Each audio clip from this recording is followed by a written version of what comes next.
नमस्कार, मैं रहबर तिवारी। आज के इस बुलेटिन में बात होगी चुनावी बॉन्ड को लेकर सुप्रीम कोर्ट के सुप्रीम फैसले की।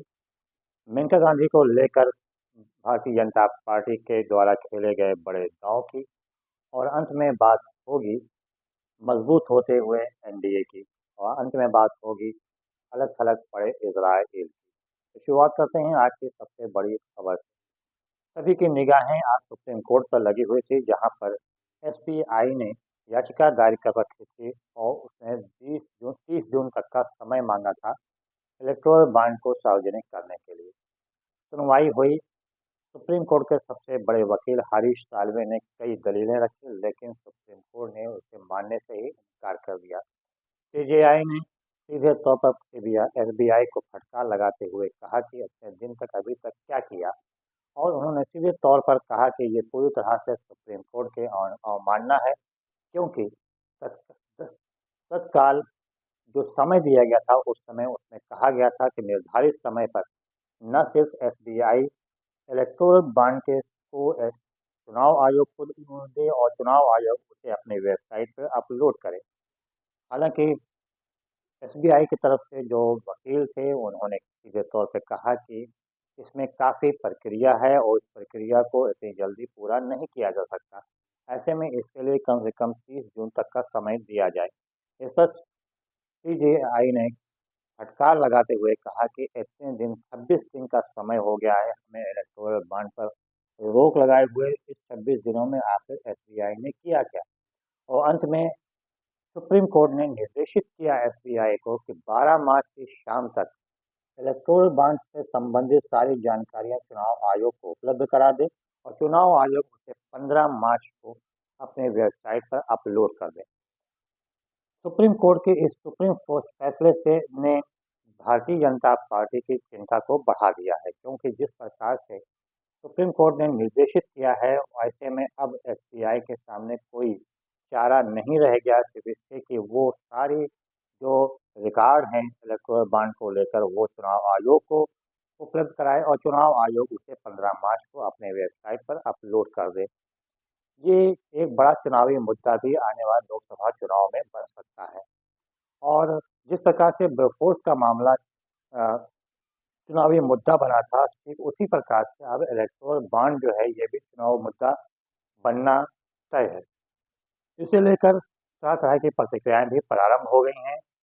एक तरफ जहां कांग्रेस के सांसद राहुल गांधी ने इस पर अपनी प्रतिक्रिया दी, उन्होंने कहा कि सुप्रीम कोर्ट का ये सुप्रीम फैसला है, इससे ये बात सामने आ जाएगी किसने किसको कितना चंदा दिया है।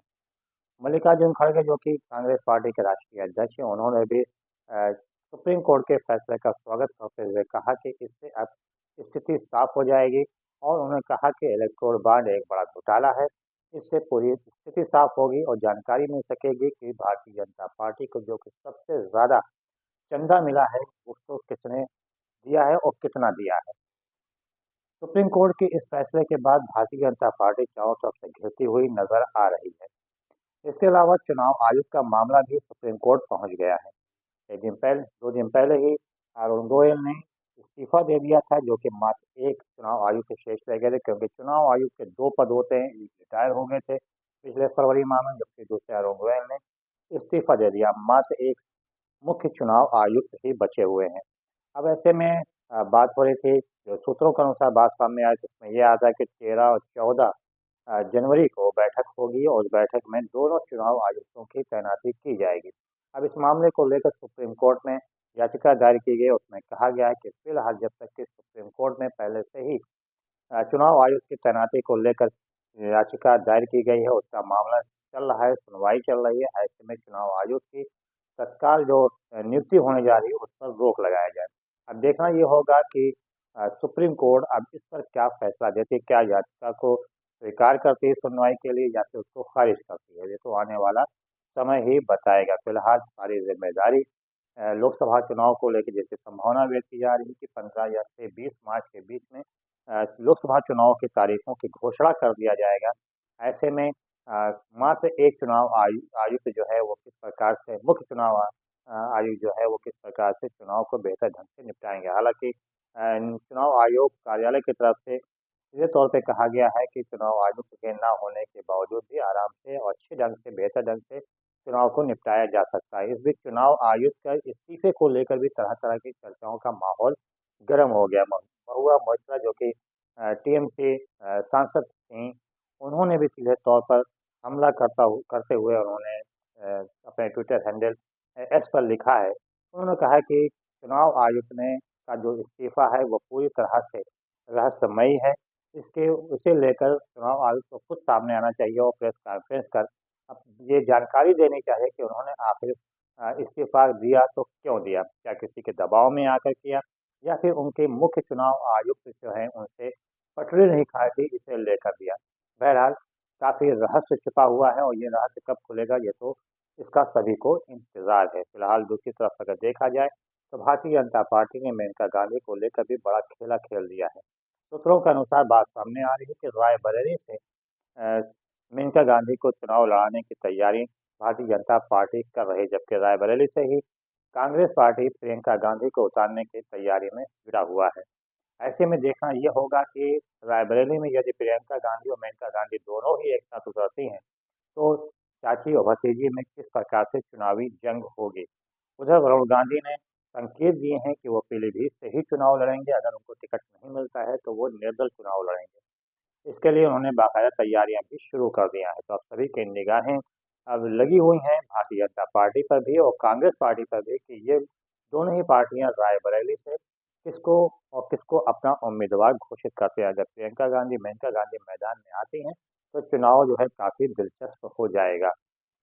अंत में बात किया जाए तो मजबूत होते हुए एनडीए की बात किया है, जहाँ पे आंध्र प्रदेश में तेलुगुदेशम पार्टी से भारतीय जनता पार्टी का शीर्ष शेयरिंग को लेकर समझौता भी हो गया है और एनडीए वहां पर अब मजबूत स्थिति में नजर आ रही है। इसके अलावा उड़ीसा में भी बीजू जनता दल के साथ, हालांकि शुरुआत में 2 दिन 1 दिन पहले ये बात सामने आई थी कि वहां पर बात नहीं बनी, लेकिन अभी भी दोनों ही पार्टी में बात चल रही है और संभावना व्यक्त की जा रही है कि शीघ्र ही बीजू जनता दल से उनका समझौता भी हो जाएगा और बीजू जनता दल भी एनडीए में शामिल हो जाएगा। अगर ऐसा होता है तो उड़ीसा में भी लोकसभा चुनाव में भारतीय जनता पार्टी को अर्थात एनडीए को बड़ा फायदा होता नजर आएगा।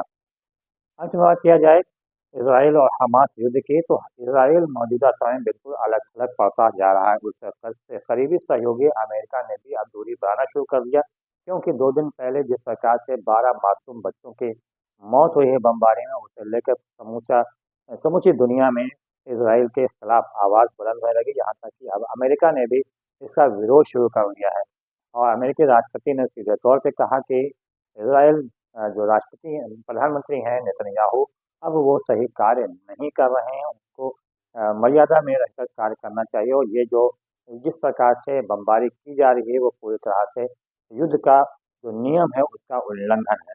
तो अब ऐसे में उम्मीद लगाई जा रही है कि शीघ्र ही इसराइल पर और भी चारों तरफ से दबाव पड़ेगा। फिलहाल जय बस बारी को दीजिए इजाज़त।